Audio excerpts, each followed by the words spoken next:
Dungan sa pagtimaan sa Semana Santa sa mga Katoliko ang paghimo sab sa uban sa nagrayang tradisyon ng tulumanon. Sama na lang sa gitinguhang mapadayon nga buluhaton sa usa ka pamilya aron dili makalimtan sa bag-ong henerasyon. Kung unsa ni atong seran sa report ni Nico Serino. Sa Barangay Lahog, nakadapit sa among atensyon itong Biyernes Santo ang pabasa nga gihimo sa usa ka pamilya. Nakatent sila ug nagset up og altar sa kilid sa dan.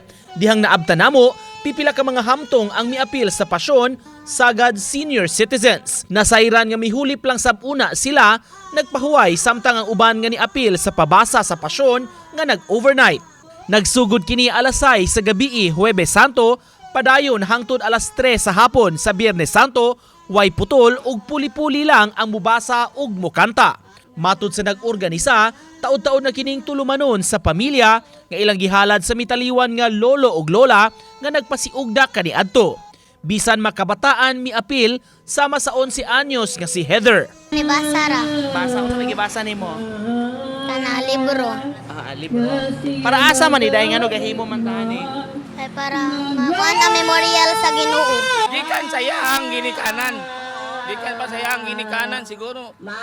Pagkahuman lang sa gera, nagsugod sila. Samtang gihimo ang pabasa, nag-andam sab ang uban nga mga miyembro sa pamilya ug pagkaon nga ilang gisaw-an pagkahuman. Kay ting puasa, walay karne ug kadaghanan seafood ang giandam. Iniguman namo, ipasa sa ninamo sa mga musumusunod sa namo. Di yun ni potlon kay tungod ang pakasakit sa Ginoo mo may among gitudlo nga among i-remind sa mga bagong henerasyon nga unsay giagian sa atong Ginoo. Samtang sa Celestial Gardens, midagsa ang mga tao para maghimo sa naandan nga Station of the Cross. Makita sa lugar ang life-size nga mga imahen sa istasyon nga gihulagway nga sakripisyo ang pagkumpleto niini sa mga managpamilya ug higala.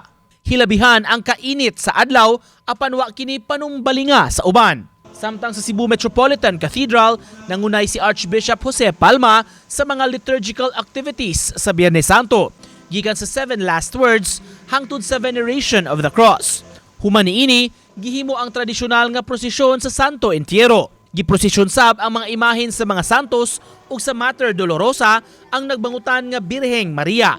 Ubay-ubay ang miapil sa prosesyon bisan mga foreigners nga mabantayang misaksi usab sa religious activity. Uban ni Marlon Melgazo, Nico Sereno, Balitang Bisdak.